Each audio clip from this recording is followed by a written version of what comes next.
Salut, bienvenue à tous et à toutes. Alors si vous êtes arrivé ici, c'est parce que vous avez un four de marque Indesit et que vous aimeriez nettoyer les vitres et que vous ne savez pas comment les démonter.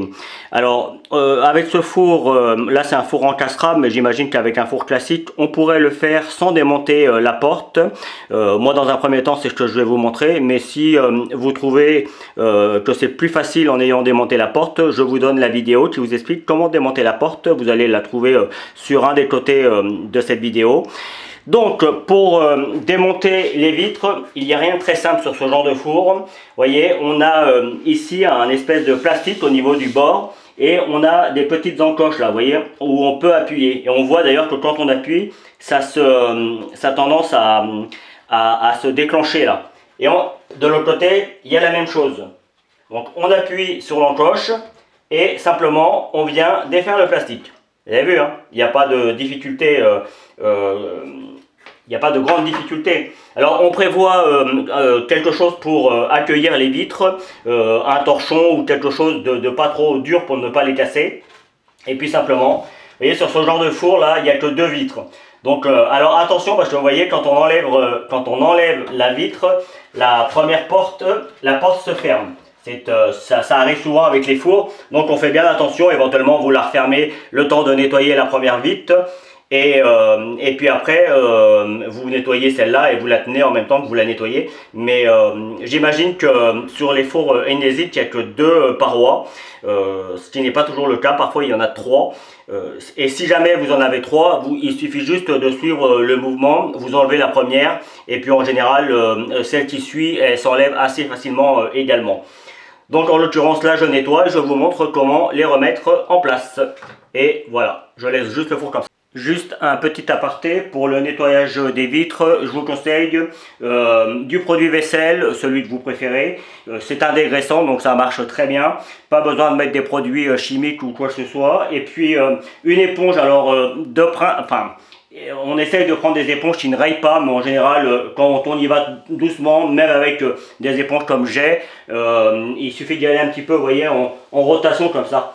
Et puis quand il y a des petites traces, on frotte un petit peu et éventuellement on laisse un petit peu agir. Et puis on revient, on redonne un petit coup de chiffon et normalement c'est propre. Si jamais vous avez des vitres qui sont vraiment sales, vous le saupoudrez. Alors vous passez une couche de pec citron dans un premier temps. Puis vous saupoudrez de bicarbonate de sodium et vous faites en sorte de bien en mettre partout et vous laissez agir. Et puis après vous rincez et évidemment vous allez devoir frotter un petit peu, hein. Il n'y a pas de miracle, il faut frotter un petit peu, mais vous allez voir, ça va se nettoyer tout seul. Bien, une fois que l'on a bien nettoyé les vitres, pour les remettre, on fait attention, vous voyez, alors vous n'allez pas le voir, mais sur la vitre, sur le côté, on a un R. Alors ça peut être n'importe quelle lettre, en général, là sur le coup c'est un R, et il faut qu'il soit dans notre sens. Donc après, pour remettre la vitre, il n'y a rien de compliqué, hein. Vous voyez, on a des petits embouts sur le côté, là où la vitre était enclenchée tout à l'heure. Donc on vient remettre la vitre dans le bon sens, dans les embouts. Normalement, ça va tenir tout seul. Puis on reprend la partie en plastique. Alors vous ne pouvez pas vous tromper parce que si vous le mettez à l'envers, vous voyez, vous ne pouvez pas le mettre, ça ne rentre pas. Donc vous ne pouvez pas vous tromper de sens. Et on vient le rentrer à l'intérieur, hop, voilà, de chaque côté. Et il suffit plus que de le remboîter. Et voilà, on donne un petit coup de chiffon pour être sûr que tout soit bien propre. Souvent quand on remanipule le four, on y met toujours les doigts. Et voilà. Et voilà, vous avez des vitres parfaitement propres, sachant que c'est un vieux four, hein.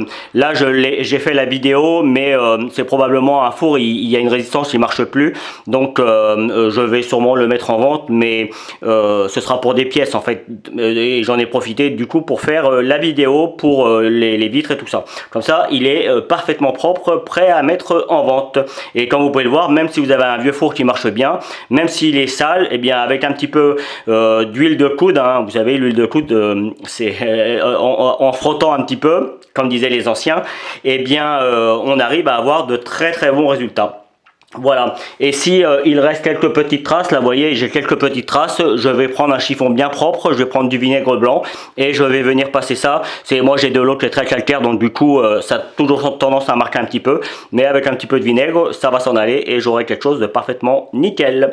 Voilà, en tout cas vous savez comment faire. Maintenant libre à vous d'utiliser les produits pour nettoyer vos vitres que vous avez l'habitude ou que vous choisissez. En attendant, je vous souhaite bon courage. N'hésitez pas à laisser un petit like ou un petit commentaire, ça m'aide pour le référencement de mes vidéos. Et puis n'hésitez pas à regarder le reste, hein. Ma chaîne est composée de plein de petites vidéos dans ce sens. Là en l'occurrence c'est pour les fours, mais ça peut être aussi pour la machine à laver.